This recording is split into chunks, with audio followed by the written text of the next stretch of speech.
VK. சசிகலாவின் மானங்கெட்ட பொழப்பு. Poes garden புது பங்களாவில் குடியேற்றம். யார் வீட்டு அப்பன் காசில் குதூகலம் என கொதிப்பு.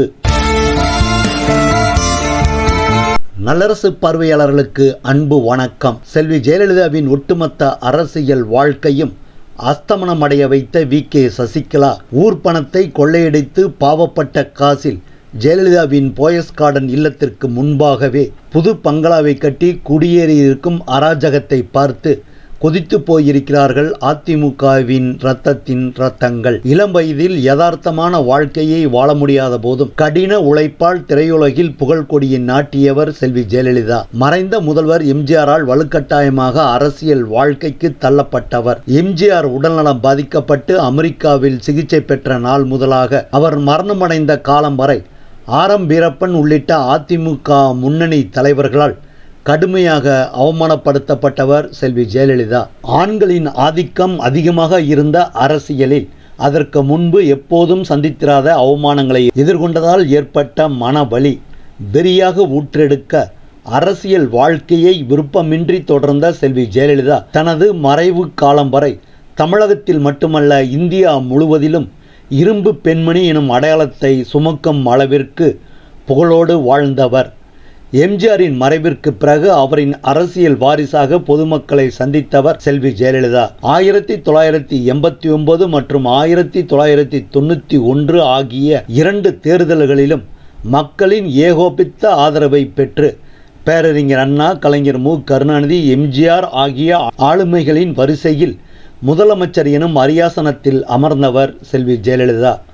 1991 முதல் 1996 வரையிலான 5 ஆண்டுகளில் செல்வி ஜெயலலிதா எம்ஜிஆர் வகுத்த அரசியல் பாதையில் வி.கே. சசிகலா எனும் துஷ்ட மனுஷியை தள்ளி வைத்துவிட்டு சபலத்திற்கு ஆட்படாமல் நேர்மையாக ஆட்சி செய்திருந்தால் அவரின் மரணம் கூட தள்ளி போயிருக்கும்.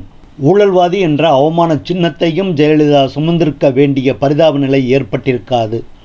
ஊர் பேர் தெரியாத வி.கே. சசிகலா ஜெயலலிதாவின் போயஸ் கார்டன் இல்லத்தில் வாழ்ந்த காலம் முழுவதும் தீய சக்திகளின் ஆதிக்கம்தான் அதிகமாக இருந்தது. தனிப்பட்ட முறையில் மனித நேயமிக்கவராக இருந்த ஜெயலலிதாவை அராஜகத்திற்கு துணை போகும் அரசியல்வாதியாக மாற்றிய பெருமை வி.கே. சசிகலாவையே முழுமையாக சேரும்.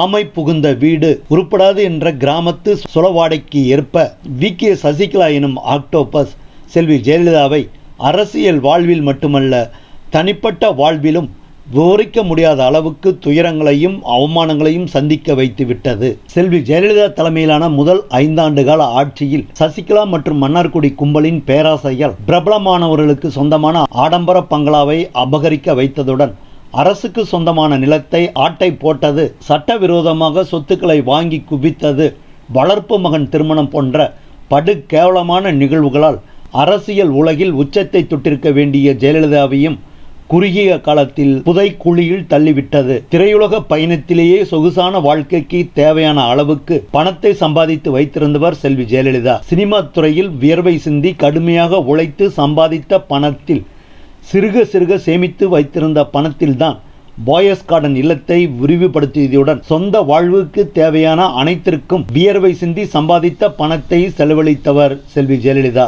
1991 முதல் 1996 வரையிலான அதிமுக ஆட்சி காலத்தில் பிரதான எதிர்க்கட்சியான திமுகவையும் அதன் தலைவர் கலைஞர் மு. கருணாநிதியையும் பகையாளியாக மாற்றிக்கொண்டவர் செல்வி ஜெயலலிதா.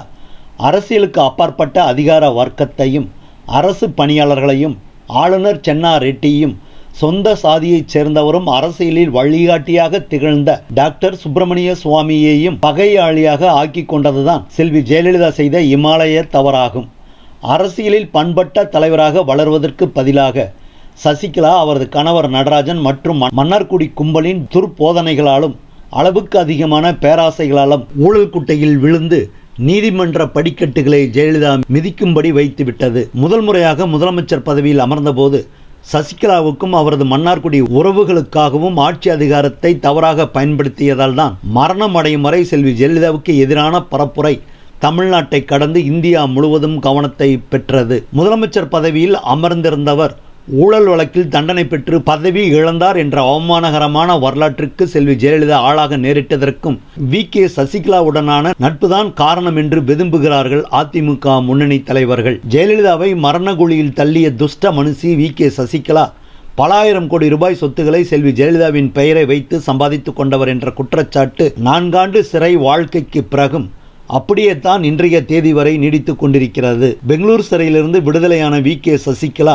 அரசியல் அங்கீகாரத்தையும் இழந்து அனாதையாக வாழ்ந்து கொண்டிருக்கும் இந்த நேரத்தில் அவருக்கு சொந்தமான 100க்கும் மேற்பட்ட இடங்களில் வருமான வரித்துறை சோதனை நடத்தியது. வி.கே. சசிகலாவுக்கு சொந்தமான பல நிறுவனங்களை இழுத்து மூடியது வருமான வரித்துறை. வி.கே. சசிகலா உள்ளிட்ட மன்னார்குடி கும்பலின் பல ஆயிரம் கோடி ரூபாய் மதிப்பிலான சொத்துக்களும் முடக்கப்பட்டன. வருமான வரித்துறையின் விசாரணைக்கு சென்று வருவதற்கே சசிகலாவின் எஞ்சிய காலம் சரியாக இருக்கும் என்று அதிமுக முன்னணி தலைவர்கள் உரக்க கூறிக்கொண்டிருக்கும் இந்த நேரத்தில் செல்வி ஜெயலலிதாவின் போயஸ் கார்டன் வீட்டிற்கு எதிராக 100 கோடி ரூபாய் மதிப்பில் புதிய பங்களாவை கட்டி ஆடம்பரமாக கிரக பிரவேசம் செய்து குடியேறியிருக்கிறார் வி.கே. சசிகலா என்று கோபத்தில் கொந்தளிக்கிறார்கள் அதிமுக மூத்த தலைவர்கள். ஜெயலலிதாவின் அரவணைப்பில் வாழ்ந்த வி.கே. சசிகலா, டிடிவி தினகரன், இளவரசி, விவேக், டாக்டர் வெங்கடேஷ் என நூற்றுக்கணக்கான மன்னார்குடி உறவுகள் ஆடம்பரமாக வாழ்ந்து கொண்டிருப்பதை பார்த்து ஜெயலலிதாவின் உண்மையான விசுவாசிகள் மனம் நொந்து போய் உள்ளார்கள். திரையுலகிலும் அரசியல் வாழ்க்கையிலும் வெற்றி கொடி நாட்டிய போதும் 5 முறை முதலமைச்சராக பதவி வகித்த போதும் பல ஆயிரம் கோடி ரூபாய் அளவுக்கு சம்பாதித்திருந்த போதும்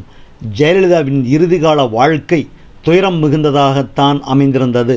மரணத்தை உணர முடியாமல் மாதக்கணக்கில் மருத்துவமனையில் நினைவற்று இருந்த போதும் சட்டத்திற்கு விரோதமாக கோடிக்கணக்கில் குவித்து வைத்திருந்த பணம் கை கொடுக்கவில்லை. மரணமடைந்த பிறகு மண்ணில் புதைக்கப்பட்ட நேரத்திலும் ஜெயலலிதாவுடன் அவர் சேர்த்து வைத்திருந்த சொத்துகள் உடன் செல்லவில்லை. ஜெயலலிதாவின் ஒட்டுமொத்த வாழ்க்கையின் அடையாளமாகவும் தமிழக அரசியல்வாதிகள், இந்திய அரசியல்வாதிகள் ஆகியோரின் வருகையால் புகழ்பெற்று இருந்த போயஸ் கார்டன் வேதா இல்லம் கூட ஜெயலலிதாவின் விருப்பத்திற்கு மாறாகத்தான் அவரது அன்னாரின் வாரிசுகளான தீபக், தீபாவிற்கு சொந்தமாகிவிட்டது. சட்டத்திற்கு விரோதமாக செல்வி ஜெயலலிதா சேர்த்து வைத்திருந்த பணத்தில் பாதியை நீதிமன்றம் முடக்கியது. எஞ்சியிருந்த சொத்துகளில் வருமான வரித்துறையின் கண்களுக்கு தெரிந்தவையும் பறிக்கப்பட்டது. பிறப்பில் இருந்தே நய வஞ்சகத்தோடு வாழ்ந்து கொண்டிருக்கும் வி.கே. சசிகலா நீதித்துறையை ஏமாற்றியும் வருமான வரித்துறைக்கு அல்வா கொடுத்த பிறகும் மறைத்து வைத்திருக்கும் பல ஆயிரம் கோடி ரூபாயை சட்டத்தின் பார்வையில் படும்படியே ஆடம்பரமான வாழ்க்கை வாழ்ந்து வருவதும், போயஸ் கார்டனில் புது பங்களா கட்டி ஆடம்பரமாக கிரக பிரவேசம் செய்து குடியேறுவதும் இந்தியா போன்ற ஜனநாயக நாட்டில்தான் சர்வ சாதாரணமாக நடைபெறும் என்று மனம் வெதும்பி கூறுகிறார்கள் மூத்த ஊடகவியலாளர்கள். மக்களின் பணத்தை கொள்ளையடித்து சொந்தமாக்கியதுதான் சிறுதாவூர் பங்களா, கொடநாடு எஸ்டேட் என்பது நாட்டு மக்கள் அனைவருக்கும் தெரிந்திருந்த போதும் கொஞ்சம் கூட கூச்ச நாச்சமின்றி வி.கே. சசிகலா செல்வி ஜெயலலிதாவின் அனைத்து சொத்துகளுக்கும் சொந்தக்காரியாக மாறியிருப்பதை ஜீர்ணிக்கவே முடியவில்லை என்கிறார்கள் ஓய்வு பெற்ற நீதித்துறை வல்லுநர்கள். செல்வி ஜெயலலிதா வீட்டில் வேலைக்காரியாக வாழ்ந்த சசிகலாவுக்கு பல ஆயிரம் கோடி ரூபாய் மதிப்பிலான சொத்துக்கள் எப்படி சொந்தமானது என்று நீதித்துறை தாமாக முன்வந்து விசாரணை நடத்த வேண்டும் என்று வேண்டுகோள் வைக்கிறார்கள் சமூக ஆர்வலர்கள். சட்டத்திற்கு விரோதமாக பல ஆயிரம் கோடி ரூபாய் மதிப்பிலான சொத்துக்களை செல்வி ஜெயலலிதா குவிக்க தூண்டியவரும் வி.கே. சசிகலா தான். உடந்தையாக இருந்தவரும் வி.கே. சசிகலா தான்.